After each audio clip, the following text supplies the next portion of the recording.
What is going on, Notre Dame fans? Happy Wednesday night if you are live with us here this evening on June 19th. And if this wasn't against like copyright laws or licensing or anything like that, I feel like I should be playing some Eminem, Guess Who's Back, some Slim Shady, because the Hey Horka show is back for the first time since I want to say November or December. It was a football season staple in 2023. We're bringing it back in 2024 mid-year. So we're going to kind of do this all summer long and then into fall camp and into the season. So just laying some ground rules for that if you're with us for that entire time. I'm going to be joined by my colleague, Jack Sobel. We're going to get to him about halfway through tonight's show because our first guest, we're coming in with Hey Horka, the relaunch with a bang. She needs some Slim Shady as well. She needs some Guess Who's Back because she is making her comeback. It is the one, the only Olivia Miles. She doesn't really need an introduction, but I'm going to give one really quickly. She was a second team All-American by the Associated Press a couple of seasons ago when we last saw her. First team All-ACC. She kind of ran the show for this Notre Dame team, and I know some people have forgotten about that. They shouldn't, because she is the real deal, and here she is right now. Olivia, how's it going? Hi, Tyler. Thank you for having me. It's going well. Awesome. So we'll get to your return in a minute, but first, how's the summer been? I know you guys started workouts a couple of weeks ago, or last week really, so you're a week and a half in. How are things looking with the team? And then we'll get to you personally in a minute as well. Yeah, I mean, it's been really fun to be back here this summer. It's really special for me just, coming back from this injury. So I kind of get to feel more a part of the team. Not that I didn't feel that way before, but it's different now. Now that I'm able to kind of jump in and everyone looks great. We look motivated, we look happy, healthy, and everyone's just getting along and we're playing good together. So it's great. You mentioned the injury, and then obviously you mentioned being healthy. Let's get right to that. How's the knee, and how are you feeling, and what have these workouts been like for you? Now that you know 2022, 2023, or 2023, 2024, excuse me, that's behind you guys. The next season, you're all in. You're going to be on the floor a couple months ahead of that. How are you feeling? Yeah, thanks for asking. I mean, I'm doing well. My knee is healthy and great. I think the biggest thing for me is one getting that game shape back. I haven't been able to get those game reps yet, but I feel myself getting there with time and also just the mind body connection back. I feel like that's something that a lot of people don't talk about with this injury. It's difficult to kind of connect your mind movements with your body movements again. So I'm getting my body to work, how I want it to work, and that's through reps, and that's through training very hard and lifting and whatnot. So I'm just being very intentional in the weight room and on the court. We understand it's been kind of a gradual climb back for you since probably February, March, and at that time, you knew that you weren't playing at all last season, no matter what happened. So I'm curious, in the next couple of weeks or months or whatever it is, what has to happen for you to have that mind-body connection and know when you step on the floor in November, we're getting the best of Olivia Miles? Yeah, I think the thing I always go back to is just my preparation and my work that I put in. That's gonna ultimately give me the confidence to be like, you're good, like it's time to go. Obviously, most of that experience just comes from playing. So I'm excited to kind of get started with games and see how I progress. But no, it's just going to take me time to work hard and then fall back on that work. Like I said, in the weight room and trust in the growth that I've overcome and gained from this year. You mentioned having a different role this year. Obviously, you're going to be on the floor, you're going to be starting, all of that.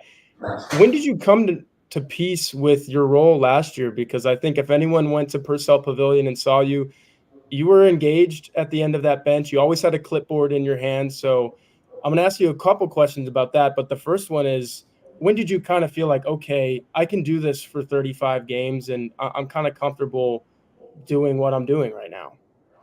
Yeah, I mean, it was definitely tough at first, accepting that I wasn't actually going to be, subbed in the game for the entire year. It was tough to kind of come to terms with that. But then obviously with time, I got used to it.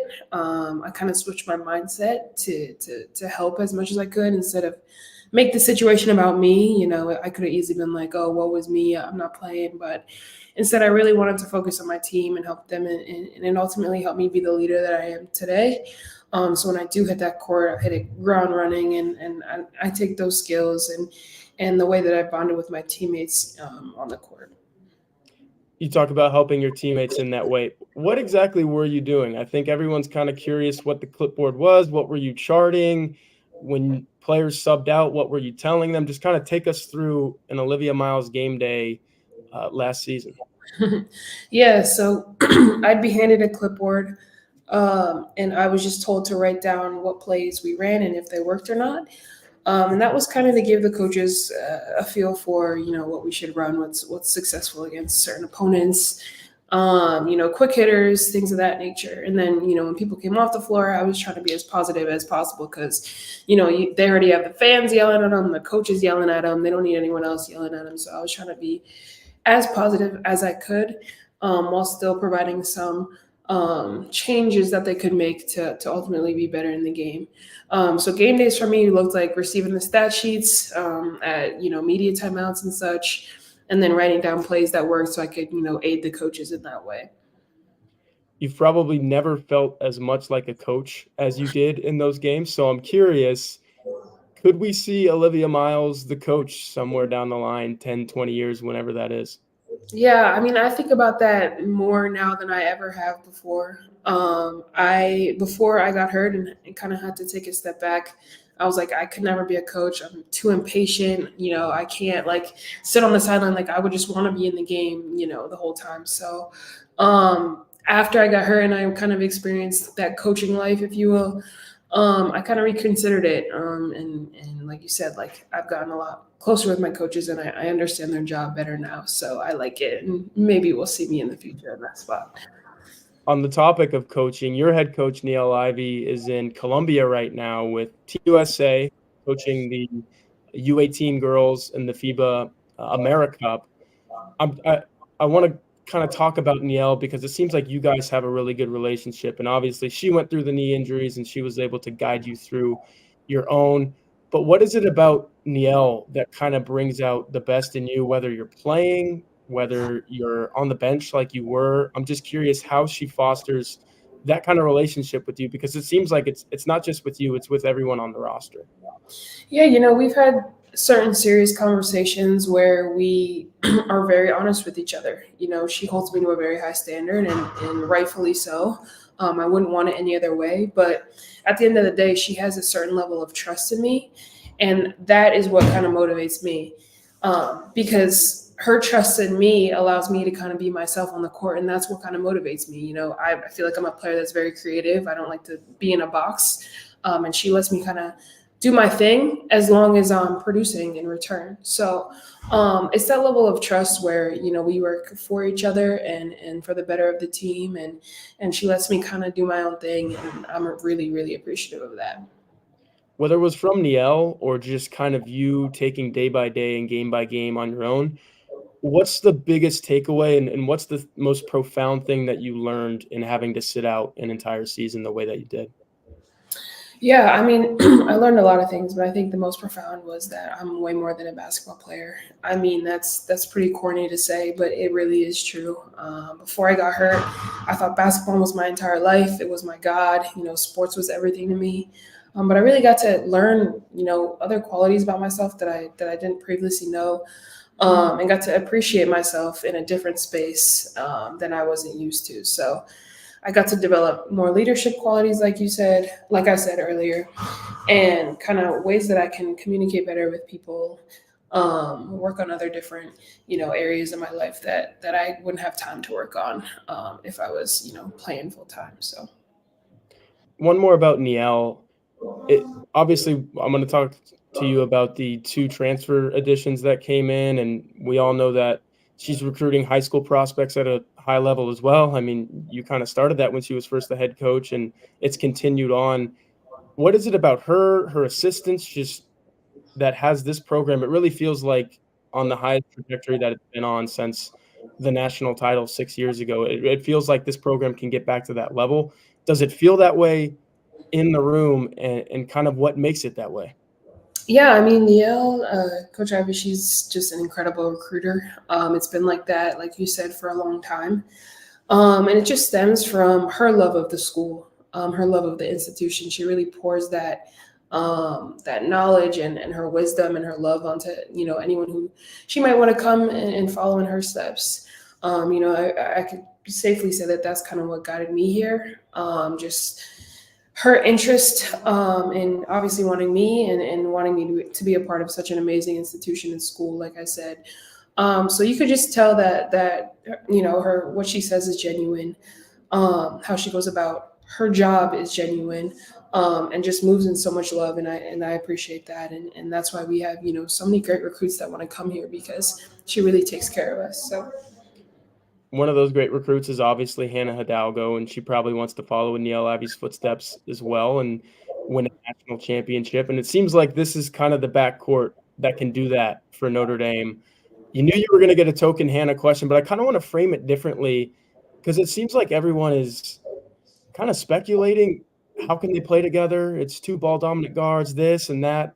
I'm going to ask you, what does it look like? Because you've been able to practice with her. What does a Hannah Hidalgo, Olivia Miles backcourt look like, and kind of what are the strengths of that?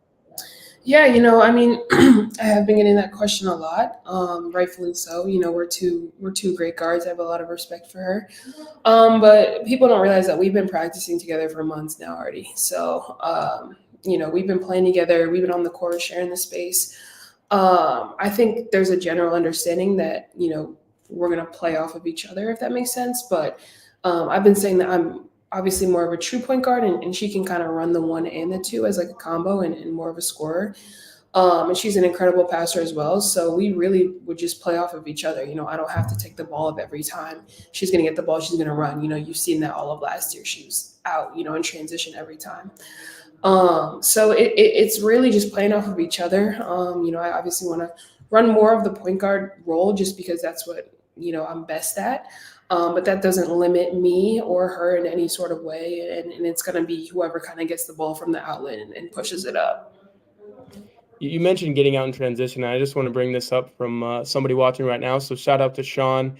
Obviously, the Celtics just won an NBA championship this week, and Sean is alluding to their team speed. I'm curious with you and Hannah in the backcourt, and then it seems like the additions that you guys just brought in with Liatu King and Liza Carlin, a couple of very athletic forwards, and obviously Maddie and Sonia can run as well. Is that one of the team strengths? And I know Coach Ivey always talks about let's get out and run. Do you guys think that you can kind of be a run and gun, almost like a Showtime? I know we just talked about the Celtics, but almost like a Showtime Lakers team in a sense where you guys can beat teams that way? Absolutely. I mean, that's my game. I love to get out and run. I love to rebound and run.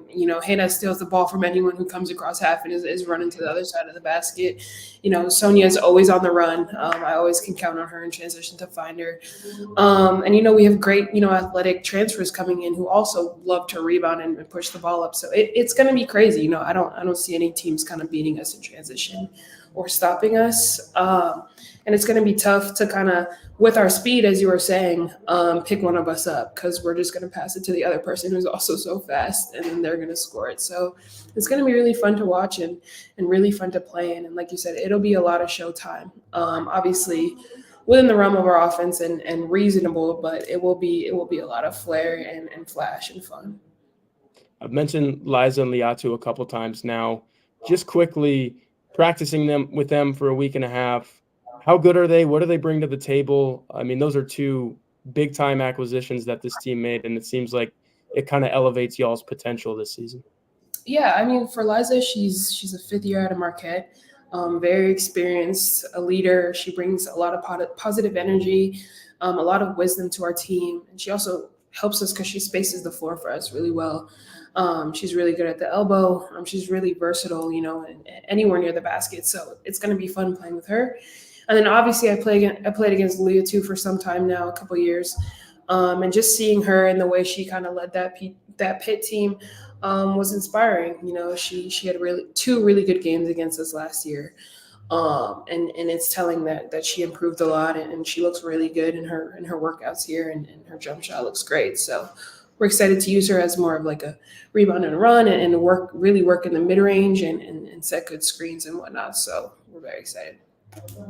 Somebody else who just entered the mix is Kate Koval, the 5-star center. How does she look? And that's kind of a recruit that a lot of these fans have been yearning for a while. Is the big down low. Notre Dame finally got one. How good does she look these first couple of weeks?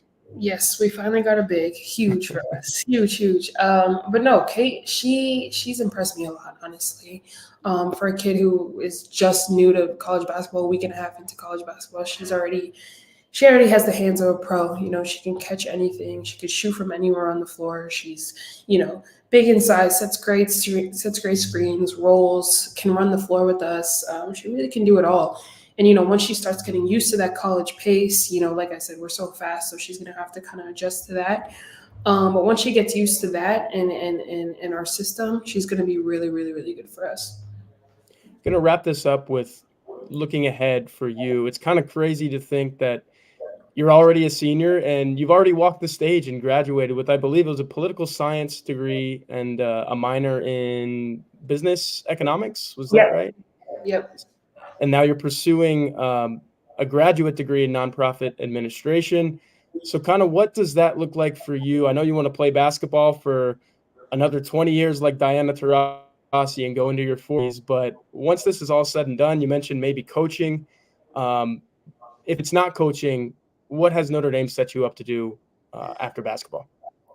I have no idea. I have no idea, but I know that Notre Dame has given me such a great foundation to fall back on. That's one of the reasons why I came here. Getting those 2 degrees, which I'll soon have, it's just going to set me up tremendously. And everyone knows that going to an institution like Notre Dame. So I'm really excited to kind of have all of the options that I would need. The alumni networks that Notre Dame has are incredible. Ideally, I'd like to stay in the sports world.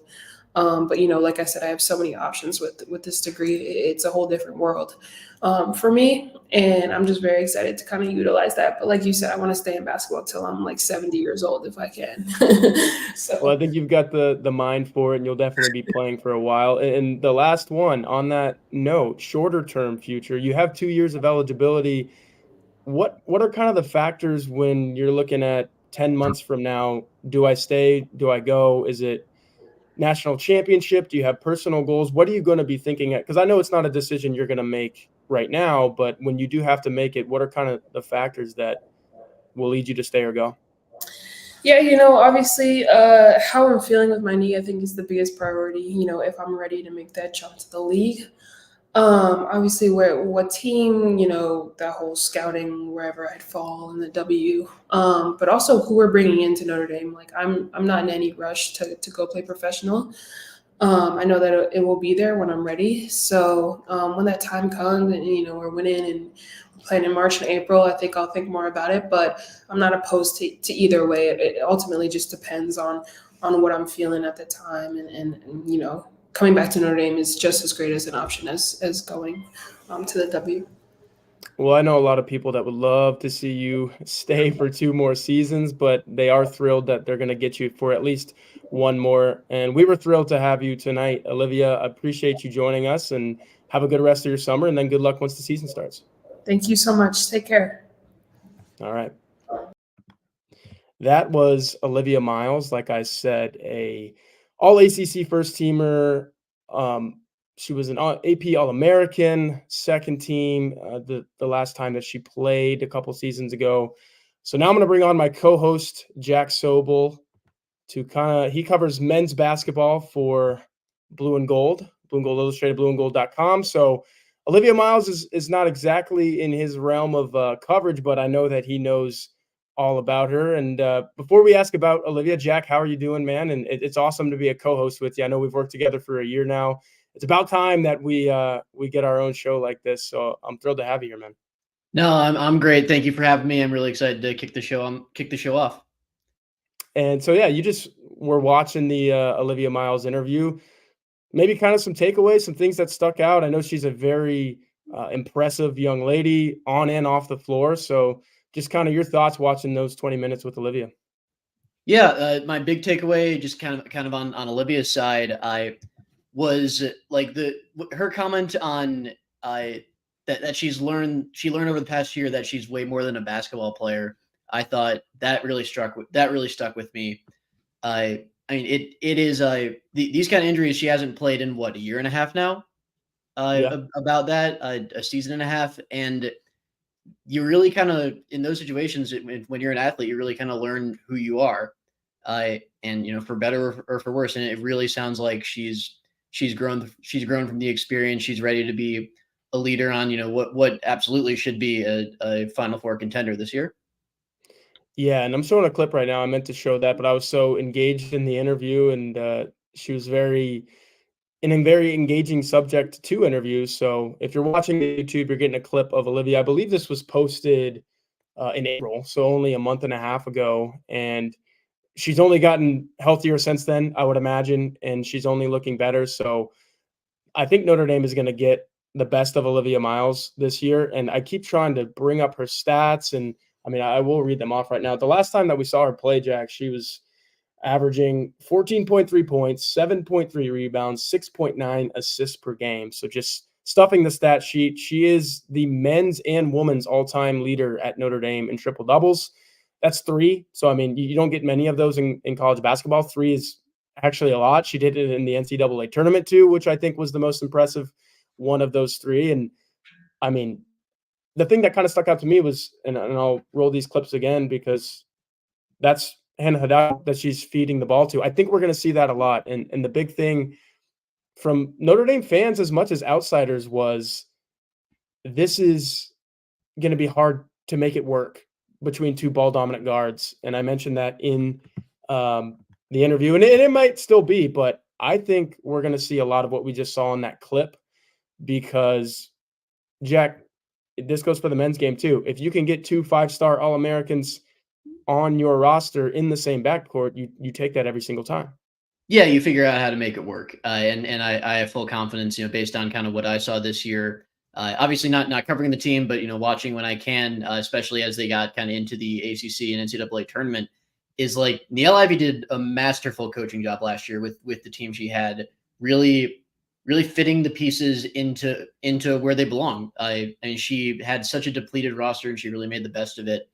And that was a bad problem to have. Now she's got a good problem to have in 2 amazing point guards.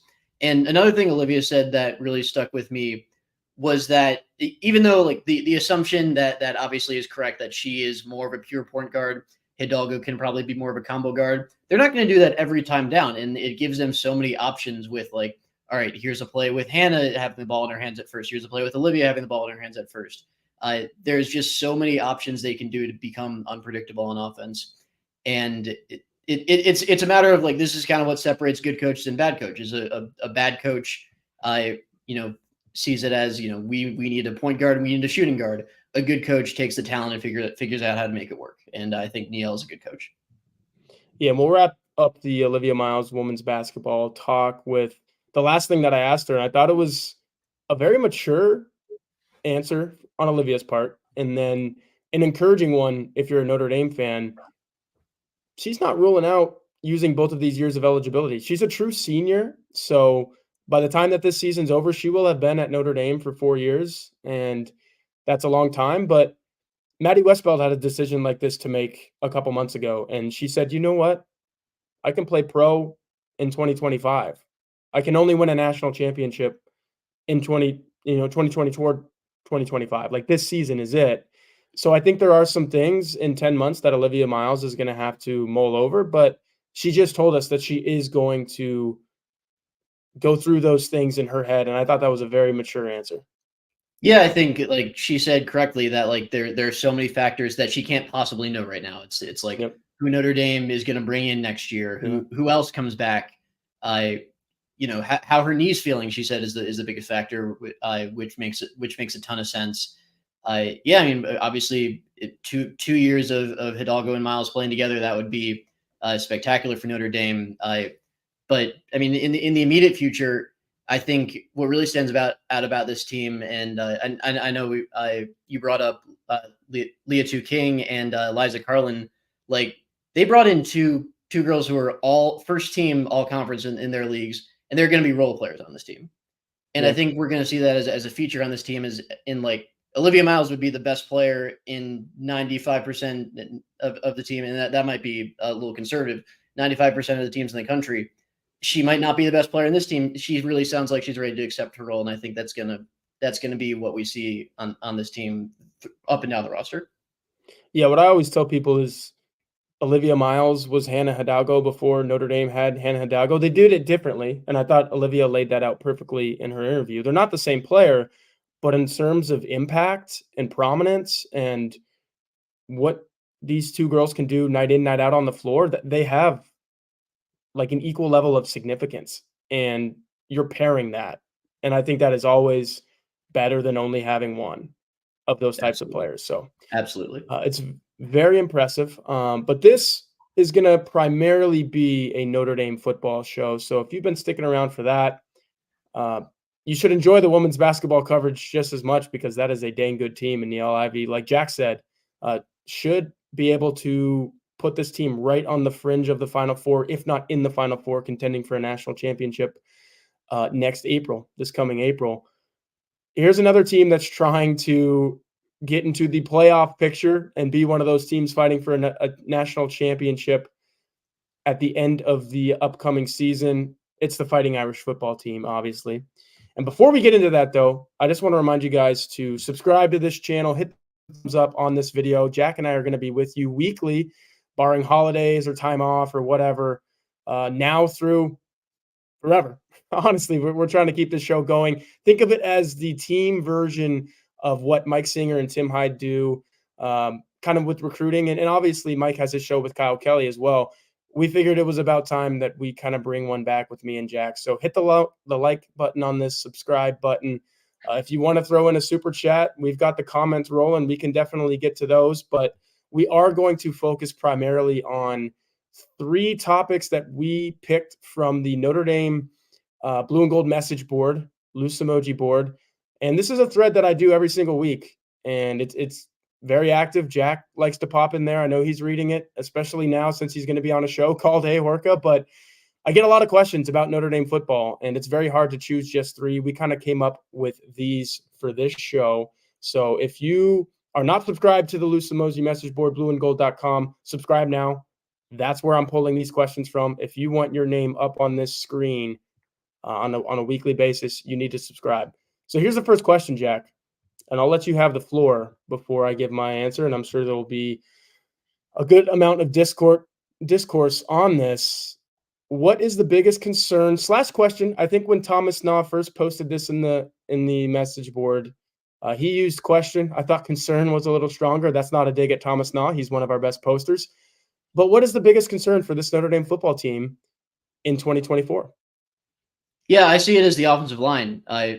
And I know that's not something we're used to hearing out of Notre Dame football. I think I might have said either an article on or in the message board or on one of these shows before that, like, I've seen some like national outlets writing about Notre Dame and they're like, oh, and the offensive line should be good too. That's not actually based on much, right? It's just people kind of assume that Notre Dame is going to have a good offensive line for obvious reasons. There's certainly talent there. Marcus Freeman really thinks Billy Strouth is gonna break out. They really liked what they've seen from him this spring.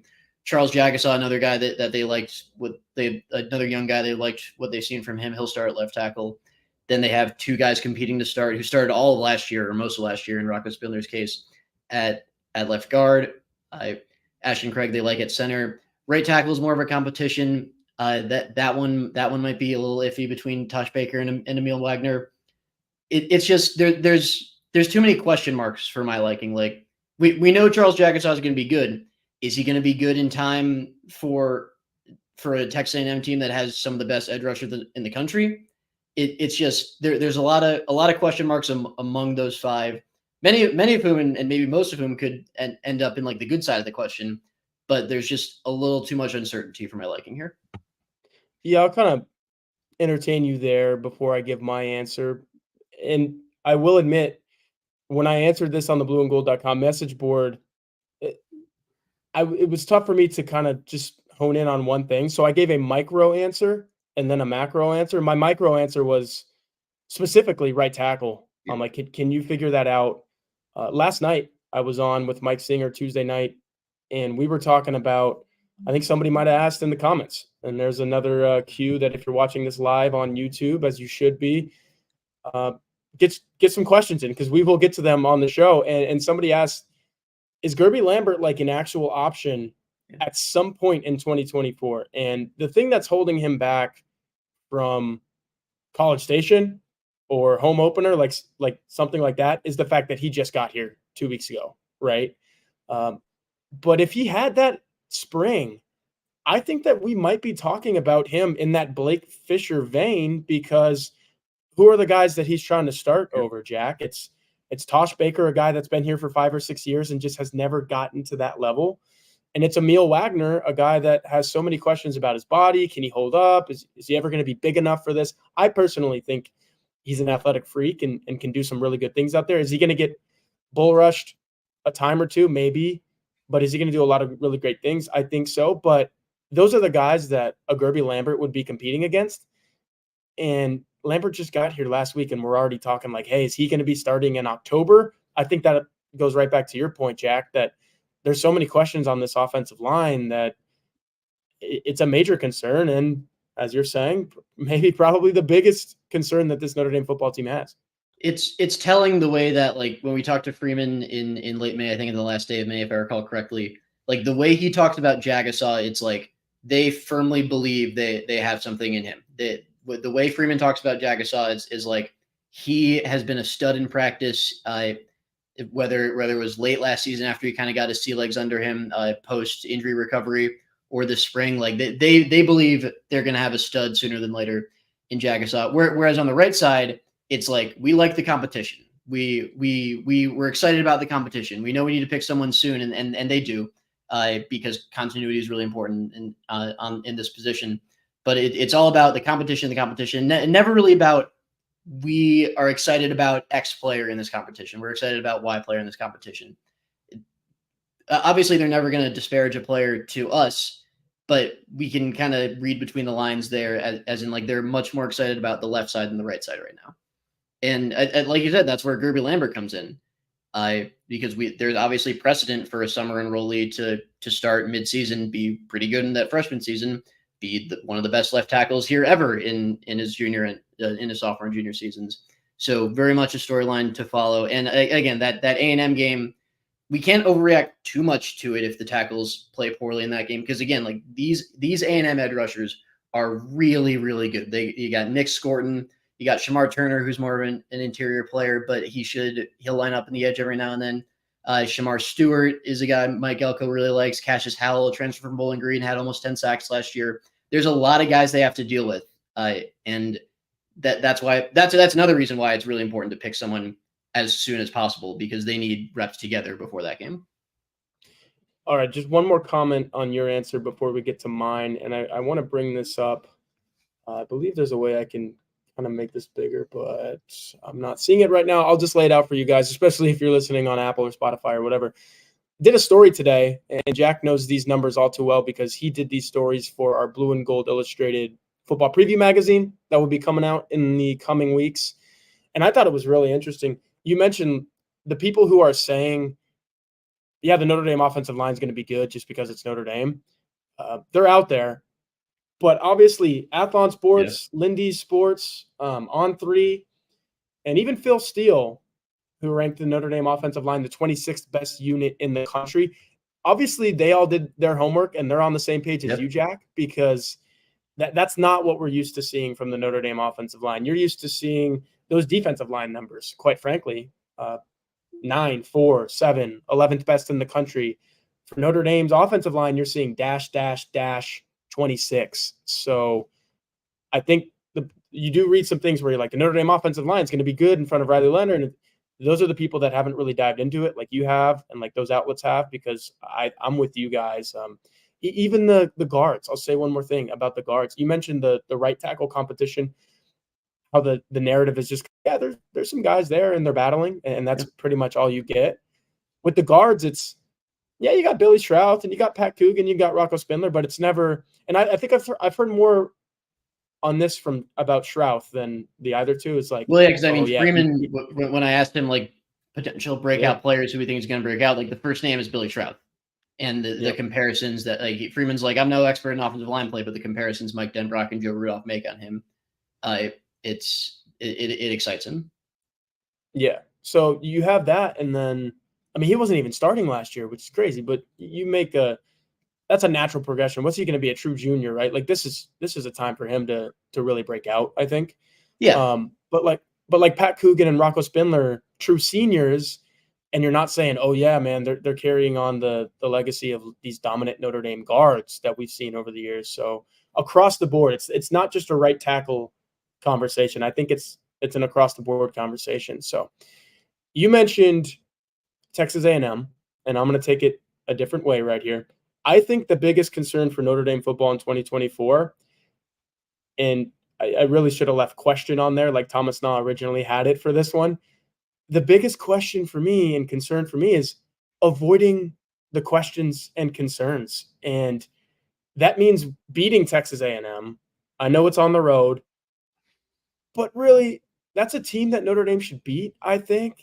And I get it, Mike Elko's coming in, but like I think it's going to take a little bit of time for Mike Elko. This Texas A&M team was in disarray at the end of the Jimbo Fisher thing. I mean, it reminded me of the end of Tom Herman at Texas, and that's a place that I don't want to go. Okay, I guess it's a Lone Star State problem, but for me, the biggest question and concern is just avoid the questions and concerns, because as soon as you lose that first one, I think everybody's going to be talking about when are you going to lose that next one.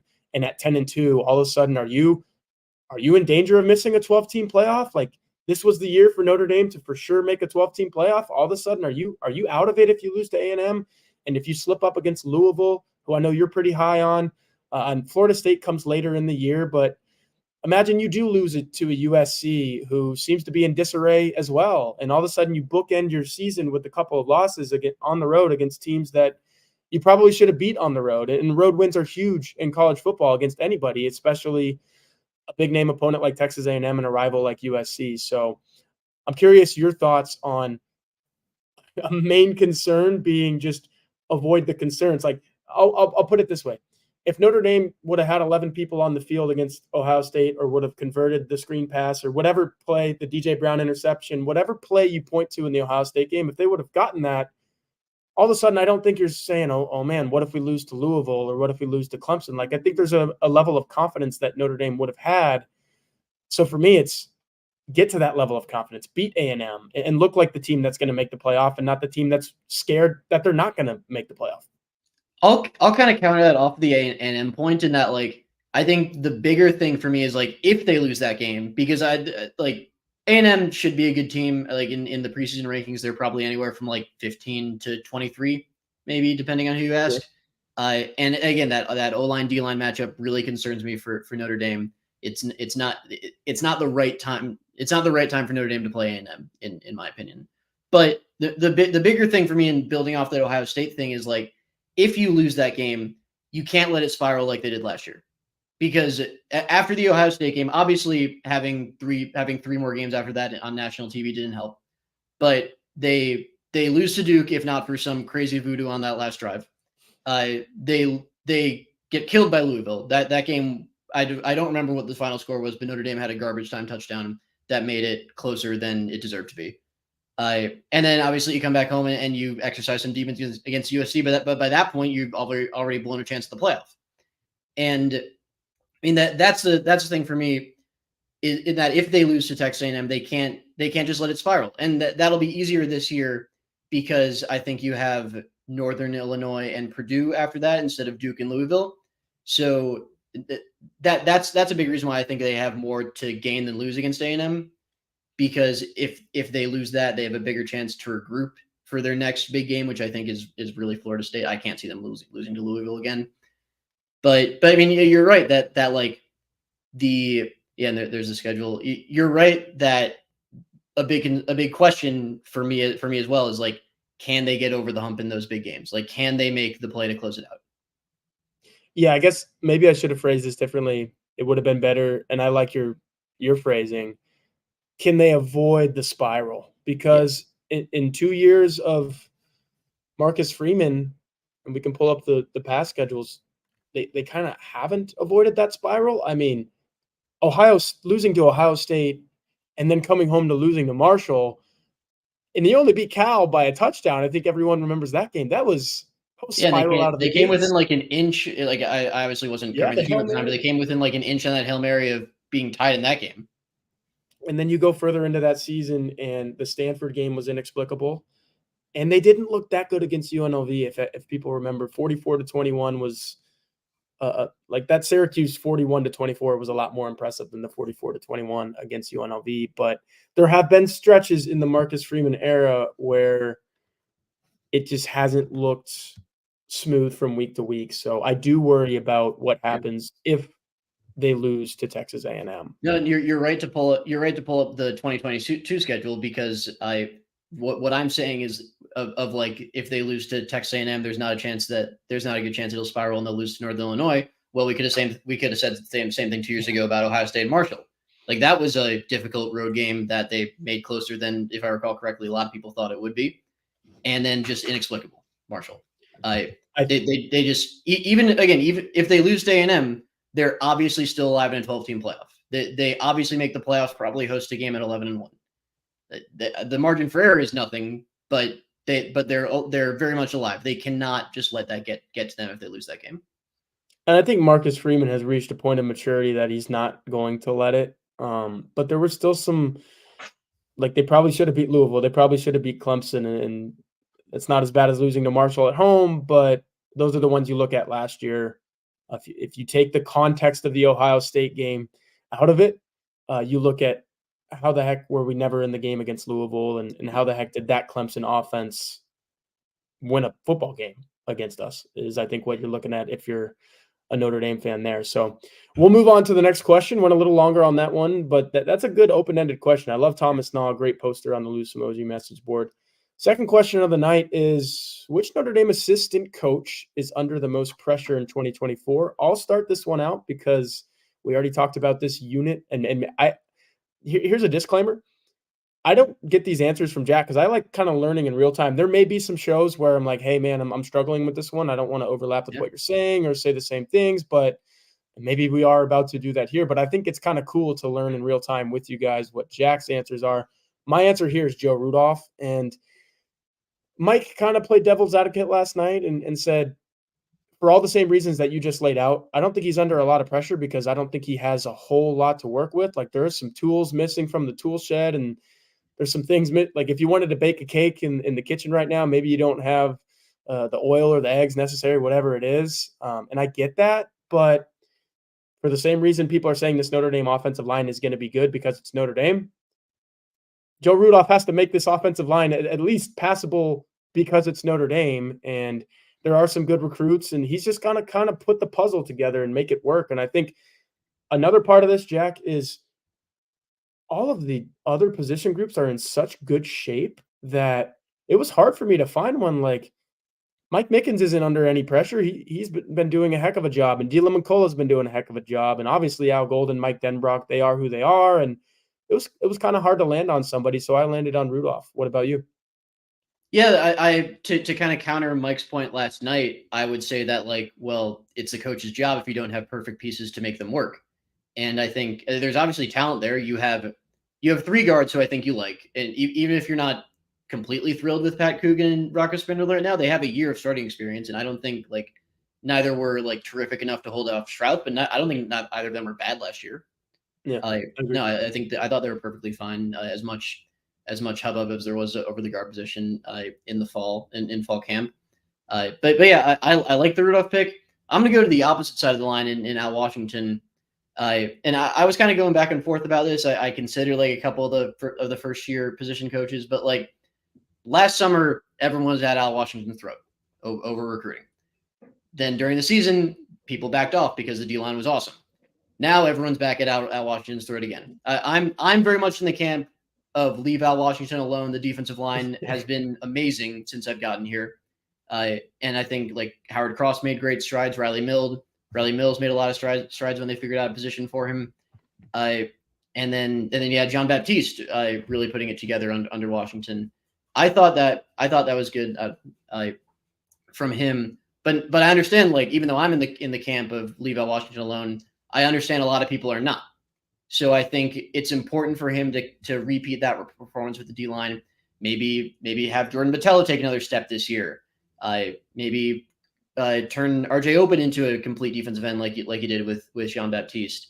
Boubacar Traore, he's got a long way to go as a run defender, but let's see how you can implement him. There's just a lot that needs to happen for this D line to be complete, or as complete as we think it's going to be. And the onus is on Washington to really hold off the critics for another year. Look at us looking at the offensive and defensive line, just like Marcus Freeman. And yeah, I agree. The Al Washington discourse has been choppy at best. I think he had his best year at Notre Dame this past season and kind of changed some of that. But I do agree with you. It's a cycle that he kind of can't break out of where we're talking about it again. And I think you make a good point about guys like Botelho and maybe Josh Burnham. Like I'm really looking at those Vipers, I guess. Like get the most out of those guys. Some of these depth pieces, like we talk about all the depth that Notre Dame has. Gabe Rubio, Donovan Heinisch. I think Jason Onye has taken a step, and that's more so a Jason Onye thing than anything. Like I think he's just has it in his head, like I'm gonna be that guy. Well, I think it's also a Botelho thing. Like we talk about recruiting. Like in college football, you have to recruit your own roster, and I think it's a Washington. It's at least in part of Washington thing that like I don't think they had any besides Aiden Kiana-Ina. I think he was the only transfer defection on this team. Like you have guys like Onye and Rubio who could easily start elsewhere. Tui Halamaka and Burnham stayed, even though Botelho came back and they brought in Open to start.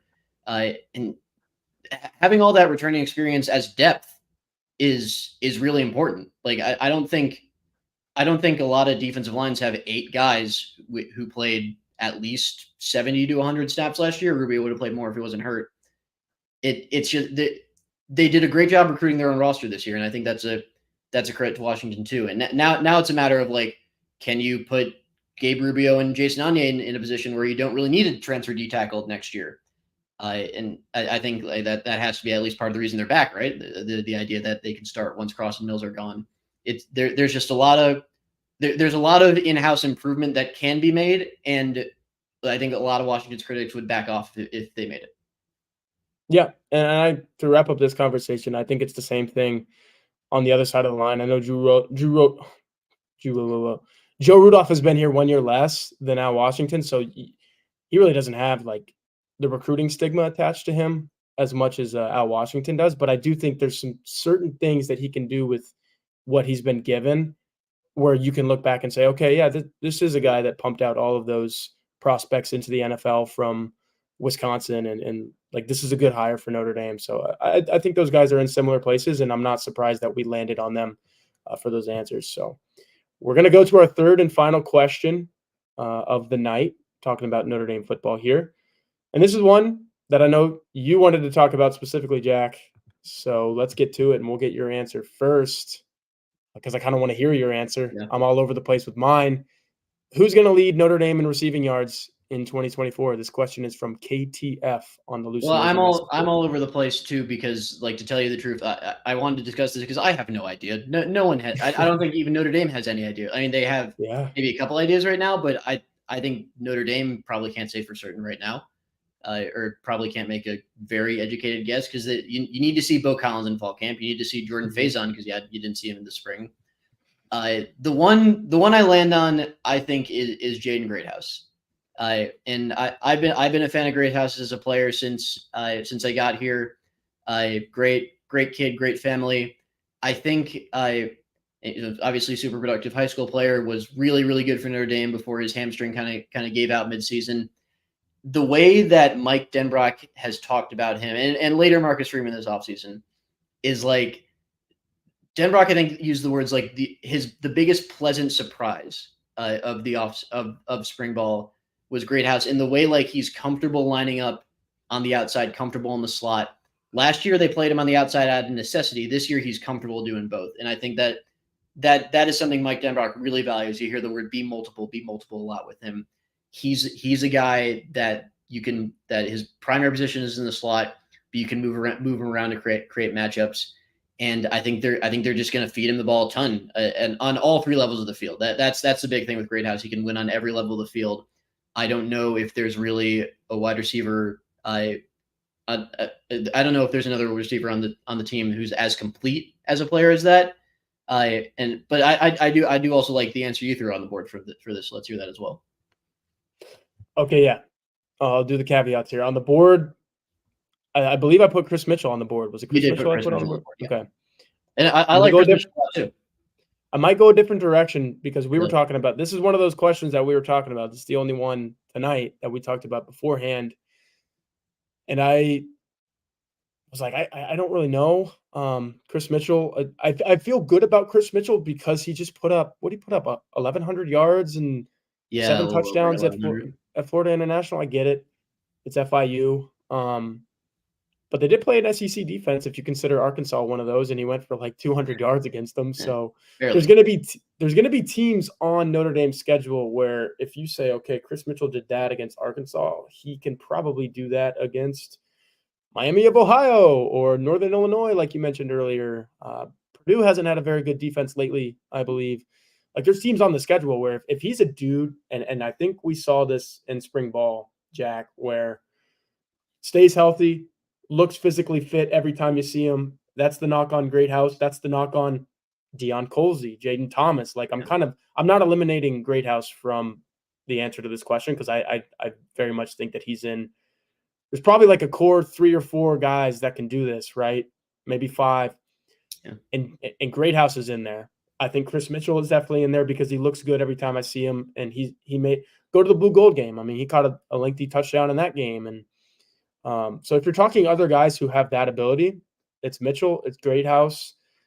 Jordan Faison's a sneaky one because he's nothing like either of those players, but you can't deny leading the team in receiving yards in the final 6 or 7 games, whatever he played last season. Like he was a spark plug. He found the football found him. I thought that was highly impressive. He's in that group for me.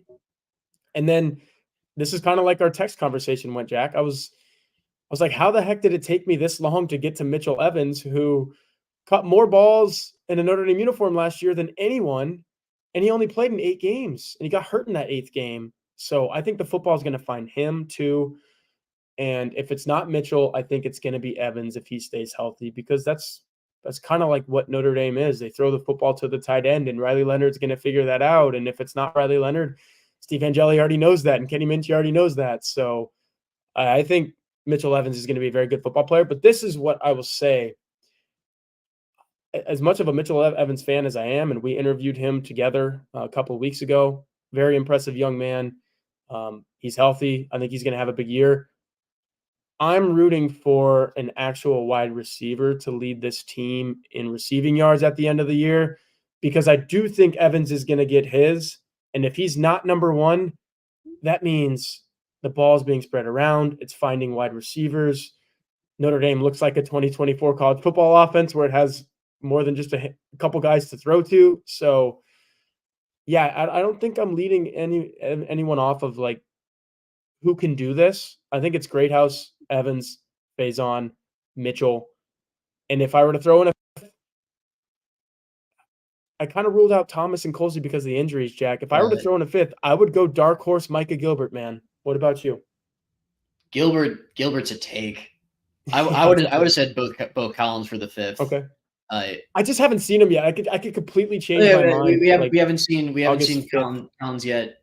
It's because we saw what happened last year when they put too much pressure on the freshmen. Like Flores and Greathouse looked, I would say, as good. I was just here for fall camp, but I think they looked as good in the fall as Gilbert looked this spring. I mean, but all 3 of them looked terrific. But then when you're a freshman, you get out into the field, you're asked to be the number 1 receiver. Like it's just such a difficult task. I mean, I covered Mizzou during Luther Burden's freshman year, and we all know what Luther Burden is now. Asked to be the number 1 receiver as a freshman. I mean, he didn't. I think he'd be the first to tell you he didn't really know what he was doing as a route runner, even though he was the most athletic guy in the field. It's just so hard to fill that role as a freshman, which again is why I think Greathouse is going to take that step, even though his numbers post injury weren't great. With Mitchell, it's like he fills it. He fills something they badly need. They needed that deep threat who can win with speed on the outside, who can go up and get it, and who can do both those things. Is he a complete wide receiver? Like, can he go over the middle? I didn't really see that on the FIU tape. I saw running by guys a lot, which they badly need, but I didn't really see the work in the middle, the work in the slot, the work in the short game. So I mean, we'll see if he can. I think he's talked about wanting to put it together, put his whole game together, and make himself more complete this offseason. But we'll see. And that's kind of my logic with Greathouse, the complete player thing. I do fully agree with you that it's very much like if we view this Notre Dame offense as successful, Evans probably isn't going to lead the team receiving, I think. Yeah, he's going to get his volume, but he's probably going to average 10 to 12 yards per reception. And you just don't want a guy who's averaging 10 to 12 yards per reception leading your team in receiving, because that means he's having to catch a lot of balls to get there. Give me someone like Jaden Greathouse who can turn the 7-yard reception into a 20-yard reception with regularity, and all of a sudden he's averaging 15 to 20, and you're saying, okay, that's the best pass catcher on this team. So I like that answer. And he's a Texas boy, so I love that answer. They make him different down in the Lone Star State, Jaden Greathouse. So we like to keep these things right at about an hour, and we're just shy of that. And Jack, I mean, I don't know if you have anything to say on these 3 topics. Anything else? What you're doing this weekend? Anything, man? Keep these people entertained. No, man, I'm excited to get the show going. What am I doing this weekend? Well, we're talking to some players tomorrow. Yeah, tomorrow. The summer enrollees, which I'm excited about. Hopefully we'll get a roster update sometime in the next year. But maybe tomorrow. Maybe tomorrow. Lord knows it'll be when I'm driving back home from Chicago. Yeah, it'll be like Christmas in June tomorrow, because, like you said, I think this summer enrollee contingent should include Bo Collins. We didn't get a list, I don't believe, but it should include Bo Collins, Rod Hurd, some of these guys that, in addition to the Gerby Lamberts, like we just talked about earlier, and there's some other freshmen coming in, like Logan Saldate, the wide receiver. I was going to mention Saldate. I'm interested to hear from him. I've heard some really good things about him as a player. Yeah, he's got some electric tape, and all these guys, I think, regardless of what happened with not to go on a tangent here at the end, but like the whole Chancey Stuckey thing, and I think as well as you could have kept the boat afloat with whatever happened there in late November, this thing's kind of rocking right now, because if you're able to bring in the 3 transfers that they did, and then the 3 true freshmen, and you have the mix of the guys that we mentioned who are returning, this will probably be a Hey Horka topic down the line before the season starts. We'll talk more wide receiver play, because I think it's in a very intriguing and optimistic place right now. Yeah, it's almost like, we've talked about, like, quarterback depth for nothing. Like if a guy doesn't emerge, if the guy doesn't emerge, if Red Leonard isn't the guy, then the depth is kind of for naught. But I think the same question kind of applies to the receiver room, right? And they got a ton of depth, a ton of guys they like. No one that's really proven them as a number one. I mean, Mitchell was number one at the Group of 5 level. No one that's really proven themselves as the number one Notre Dame. And that was their biggest problem last year. They didn't have number one. So that's my big thing in fall camp. I think that's definitely a possibility. Justin ND troll sniper. Yeah, I talked about it on the YouTube channel earlier this week with our friend Darren Pritchett at the local radio station here in South Bend. And we can end with this, Jack.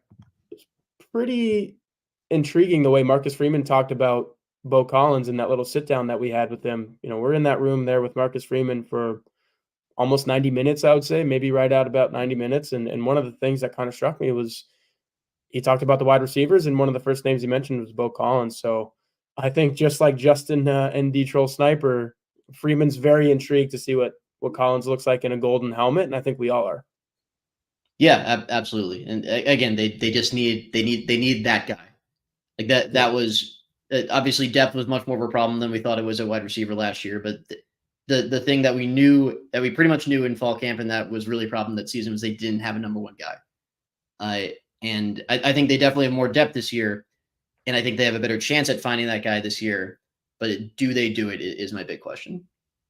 Yeah, I think my take, going back to the question that we just answered, is and maybe I'm a prisoner of the moment and I have recency bias, whatever you want to say.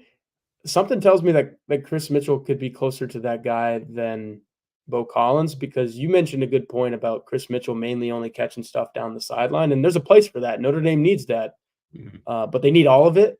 And I don't know if Collins or Mitchell, either of them, are like the whole package. I would say that Jaden Greathouse is much closer to the whole package, or maybe he is than either of those guys, and that's why your pick was really good.